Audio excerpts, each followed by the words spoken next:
I'm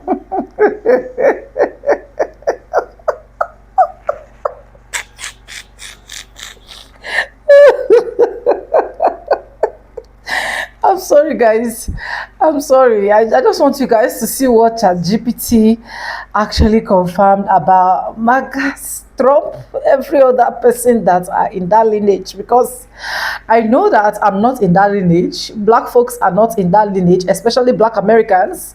They are not in that lineage, right? So I want you guys to watch because when I saw it, I was like, huh? Hey, you see this ChatGPT that a lot of people are saying, he's not saying the truth.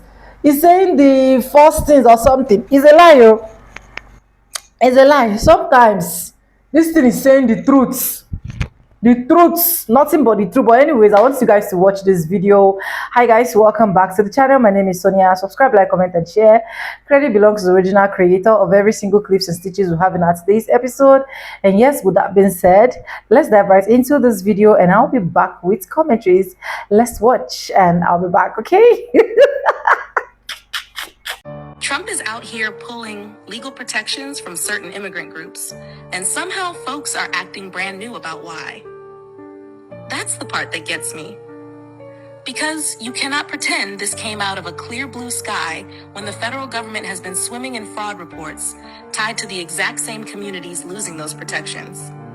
The contradiction writes itself, especially for foundational Black Americans who always end up carrying the fallout. Minnesota is the perfect example, and the receipts are not subtle. We're talking about Abdulmajid Mohammed Nur, Abdurazak Ikran Farah, Abdul Karim Ahmed, and others tied to the Feeding Our Future scandal. Over $300 million in COVID child nutrition funds vanished under their supervision. Money meant for American kids trying to survive a national crisis.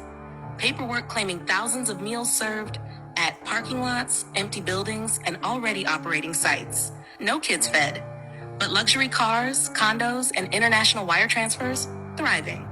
And if you think this was unpredictable, researchers in Global Crime and Crime, Law and Social Change would disagree. Academic studies have documented West African financial fraud networks for years, showing how crises create ideal openings for transnational scams.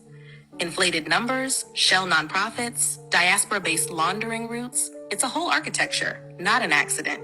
Then we move to the autism therapy fraud. And that's where the outrage becomes personal. Asha Farhan Hassan pulled $14 million from a program meant for autistic children. Fake therapists, fake billing, financial kickbacks to parents just to keep the scheme alive. DOJ reports even traced money moving overseas.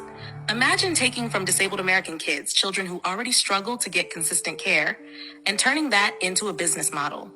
For foundational Black American families who already deal with underfunded disability services, that loss hits even harder. And again, academics have noted this pattern. Researchers explain how health and emergency aid programs are prime targets during crises because oversight drops, and criminal networks know exactly when to move.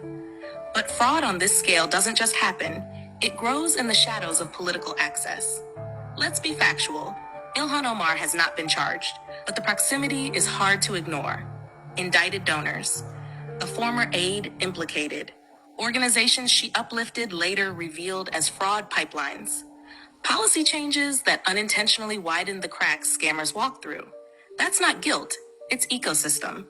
Imported political blocs rising quickly without the lineage-rooted understanding of how fragile these safety nets actually are for working American families, especially foundational Black American ones. Florida followed the same pattern.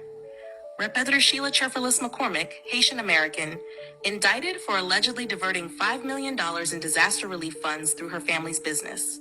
Pandemic money meant to stabilize Americans, allegedly rerouted into campaign expenses and luxury purchases. And while those cases make the headlines, Nigerian and West African fraud rings keep running their parallel tracks. Oluwaseun Adekoya with multi-state HELOC scams. Kashmir Chinidu Luke accused of stealing millions from a veterans healthcare program and attempting to flee to Nigeria before charges landed. Romance scams, elder exploitation, inheritance schemes. Criminologists refer to this as diaspora-enabled financial infrastructure, meaning these networks are coordinated, intentional, and deeply studied. Now, here's the part foundational Black Americans need to hear clearly. Every time these imported networks get exposed, we become the face of the crime. We get the budget cuts, we get the added oversight, we get labeled as the problem, even though we weren't part of the corruption. This is why We All Black is not a political strategy. Different lineages have different histories, different relationships to American institutions, and very different consequences when things go wrong. Foundational Black Americans built the safety nets. We paid the greatest historical price to make this nation function. We rely on these programs to survive, not exploit them. But when non-FBA networks commit fraud, the entire charge gets redirected onto our lineage. We get stereotyped. We get punished. We get politically scapegoated for crimes committed by people who simply share melanin, not history. Understand this clearly. Lineage is clarity. Lineage is protection. And lineage is the only thing standing between our identity and the consequences of crimes we did not commit. You ever notice how the stories America tells about crime say more about the storytellers than the criminals? Because when it's an FBA man, the mugshot drops faster than a mixtape during DatPiff era. Full name, full face, full backstory. But when the suspect falls under that big federal category called white, the category that legally includes Europe, the Middle East, and North Africa, the coverage suddenly moves in silent mode like an iPhone on 1%. And that's not a theory. That's federal paperwork. The U.S. Census Bureau literally defines white as anyone with origins in Europe, the Middle East, or North Africa. Egyptian, white. Moroccan, white. Lebanese, white. Iraqi, white. Afro-Arab, still white on paper. It's right there in the definitions, no think pieces required. Then add the Hispanic Latino puzzle. Hispanic is an ethnicity, not a race. So if a Mexican or Central American man doesn't check a race box, if a police department doesn't collect ethnicity, if the form only has white, black, other, he becomes white in the final data. Pew Research has been explaining this since the Tumblr era. So when the public hears white male suspect, they picture one specific type of American. But the actual category is a whole roster of identities from multiple regions and cultures. Gen X knows it, millennials see it, and Gen Z memes it to death. And media behavior? Every credible media analysis study, from the Harvard Shorenstein Center to UCLA Communication Labs, shows the same thing. Black suspects are overexposed, especially in public, visible, street-based crimes. Mugshots, repeat coverage, urgent tone. Meanwhile, crimes that happen in private spaces, the digital stuff, the household harm, the family cases, get far less visual framing, fewer headline cycles, and softer language. Not because the crimes aren't severe, but because they aren't happening in the street. Street crime gets cameras. Domestic crime gets bullet points. So FBA men become the face of danger. Even when the crime categories involving the strongest long-term harm, child situations, digital exploitation, household violence, happen across a range of communities, including people who get filed into the white category even when they don't look white, live white, or get treated white. And the funniest part?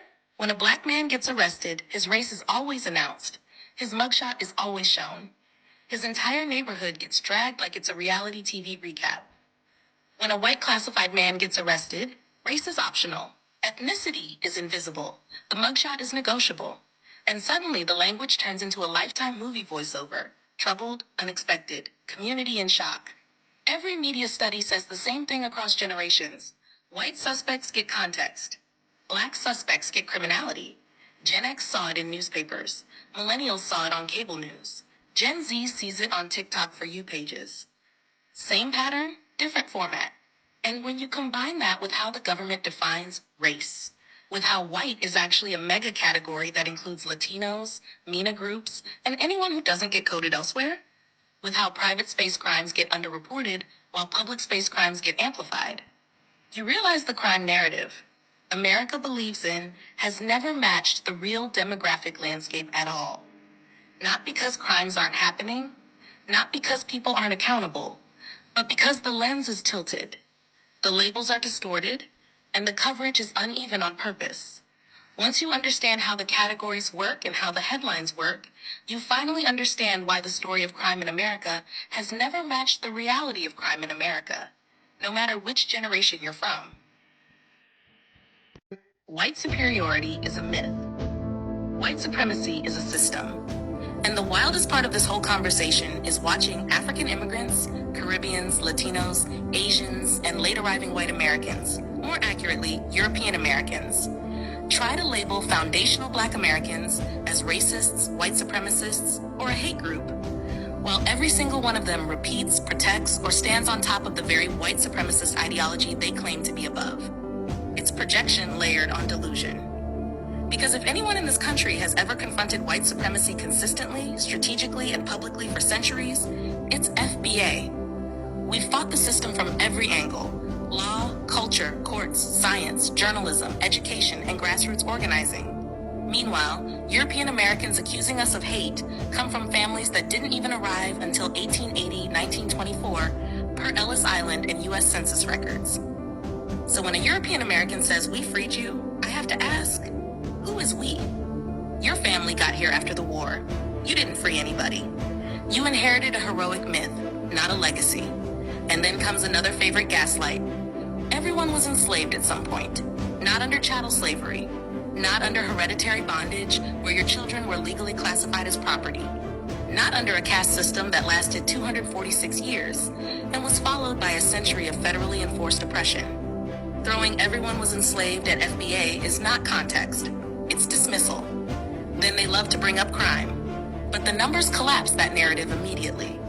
FBI Crime Data Explorer shows white on white, European American on European American crime at 80%, the same as Black on Black. The DOJ reports over 65% of crimes against children are committed by European American men. Mass shootings, domestic extremism, drug epidemics, overwhelmingly European American issues. But the moment something happens in our community, suddenly we're the national mascot for dysfunction. Then comes Black fatigue, a term created by Black scholar Mary Frances Winters describing our exhaustion. European Americans twisted it into, "We're tired of talking about race. We're tired of surviving it. You're tired of acknowledging it." Not the same thing. And the moment European Americans finish gaslighting us, the immigrant groups pick up the baton. African immigrants love saying FBA act like white supremacists for setting lineage boundaries, while the insults they use, lazy, lost, slave-minded Akata, are straight from European American eugenics and anti-Black propaganda. They mimic white supremacist ideas and then accuse us of internalizing them. They fled countries still being economically drained by Europe, but somehow we're the ones who should be embarrassed? No. You're projecting colonial trauma onto the only Black group who actually dismantled the system from the inside. Latinos? Identity musical chairs. White when applying for federal forms. POC when convenient. Indigenous when arguing. Latino for culture. American when claiming dominance. But the census still recorded over 20 million Latinos who marked themselves white. White adjacency is the unspoken aspiration. Yet they love to call FBA divisive, racist, or supremacist while recycling European American anti-Blackness word for word. They also say, "You don't have a homeland," coming from people who left theirs voluntarily. If homeland mattered so much, you'd be in it. You fled economic collapse, cartels, corruption, political instability, and arrived in a country shaped by FBA sacrifice. Don't lecture the people whose blood built the opportunities you're standing on. Native Americans sometimes echo the line that FBA aren't from here. But Native U.S. citizenship didn't even exist nationally until 1924. Native nations were sovereign, separate, governed by their own laws, not integrated into the U.S. Meanwhile, FBA were woven into U.S. taxes, laws, wars, and civic infrastructure centuries earlier. Indigenous identity is valid, but so is ours. And we are American in ways the paperwork literally reflects. Now let's get into the Caribbeans, because this script needed an update for what they're doing right now. Their new tactic is pretending that because the Caribbean is in the Americas, they're continental Americans, and suddenly they want to claim we're the same people. We're all American Indians, and we deserve the same reparations you do. This is strategic, not historical, because for decades many of them said "me no Black," distanced themselves from us, and emphasized being Dominican, Jamaican, Haitian, Bahamian, Trini, etc. Now suddenly, everybody wants to be American Indian when US-based reparations enter the chat. Let me be extremely clear. When we say FBA are American, we are talking about the United States of America, The only country on earth with America in its actual name. Canadian, Jamaican, Bahamian, Dominican, Haitian, none of those are America. They are countries in the Americas, not Americans. You cannot flatten continental geography into US nationality because it benefits you. And then there's the dual allegiance problem. We have Haitian Americans in US politics openly prioritizing Haitian interests, Dominican Americans defending Dominican nationalism, Jamaican Americans leaning toward Jamaica's politics, while simultaneously undermining FBA reparations movements because they don't want to lose proximity, influence, or the chance to insert themselves into benefits not meant for them. Dual allegiance is not lineage. Dual allegiance is not sacrifice. Dual allegiance is not foundation. And it is definitely not an argument for reparations owed specifically to the people whose ancestors built the country they now live in. Caribbeans are now attempting to backdoor themselves into our politics by claiming a connection through the Indian slave trade. But even if we entertain the conversation, the legal, cultural, geographic, and historical context of the United States of America is distinct. You do not become U.S. foundational by proximity. You do not inherit our lineage by opting into it. And you don't override our suffering or victories with your migration story. Then come the accusations. FBA are racist.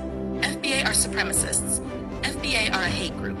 No, FBA are the only people in this country who've consistently fought white supremacy for our entire existence and held the mirror up to every other group using white supremacist logic against us. Let's break down the gaslights cleanly. Gaslight. FBA are racist. Reality. Naming your lineage is not racism. Correcting people who erase your lineage is not racism. Every group has boundaries, except when FBA do it. Gaslight. FBA act like white supremacists. Reality. If boundaries equal supremacy, then every ethnic group on earth is supremacist, except only FBA are punished for it. Gaslight. You're just mad because you're descendants of slaves. Reality. Some FBA descend from enslaved people, some from free people of color, some from indigenous Americans reclassified by European American systems, some from early black business owners and property holders. Our lineage is complex. White supremacist framing is what reduces it to slavery alone. Gaslight. Everyone was enslaved at some point. Reality. Not under 246 years of inheritable chattel slavery followed by 100 years of federally enforced oppression. That line is European American revisionism. Gaslight. Fight white supremacy, not us. Reality. We do. Every day. But if you repeat white supremacist ideas while telling FBA to fight white supremacy harder, you're part of the problem, not above it. Through all of this, one truth never changes. FBA can walk and chew gum. We can confront the system and confront the communities upholding the system. We can critique America and critique immigrant hypocrisy. We can discuss our issues and refuse to be scapegoated for anyone else's. We don't worship whiteness. We navigate their architecture. We know the system, we know who built it, and we know exactly when someone, European American, African, Caribbean, Latino, Asian, Native, or tether adjacent, tries to weaponize that system against us. And that's why we're still standing. I dare you to click this comment and go to the original video and then go through the comments. But I had ran upon Miss Victoria's comment and I was like, oh, Miss Victoria chose facts instead of feelings. Go ahead, Miss Girl. Imagine being smug enough to actually take Greece, Italy, and Spain and say that it's white culture. Y'all are wild.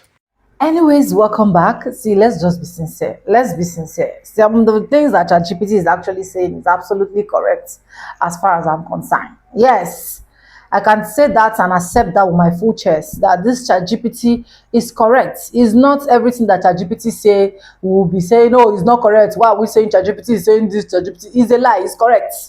This particular one is 100% correct because at the end of the day, this is what this man is. At the end of the day, this is what this man is doing. At the end of the day, this is what we have literally seen in this administration. This administration have put pepper in the eyes of people. And one thing I love about the administration is giving the fellow magas a wake-up call where they actually now have to realize that not all that glitters are gold. Not all that glitters are gold. And sometimes those rejected stones are the chief cornerstone.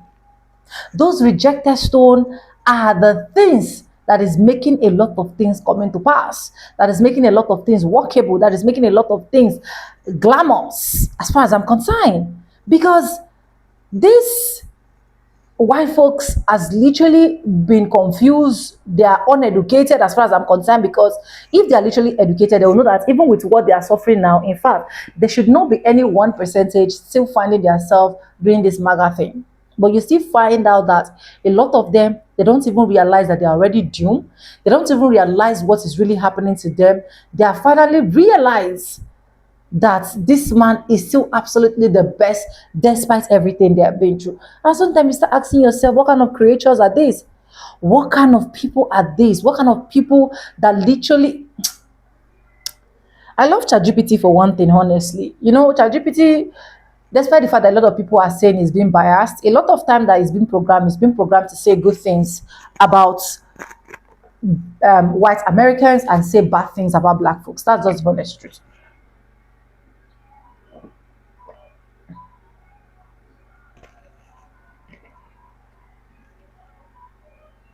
But at the end of the day, we still get to get some little atom of truth coming out east, west, north, and south. But anyway, I don't even want to bore you with my talks.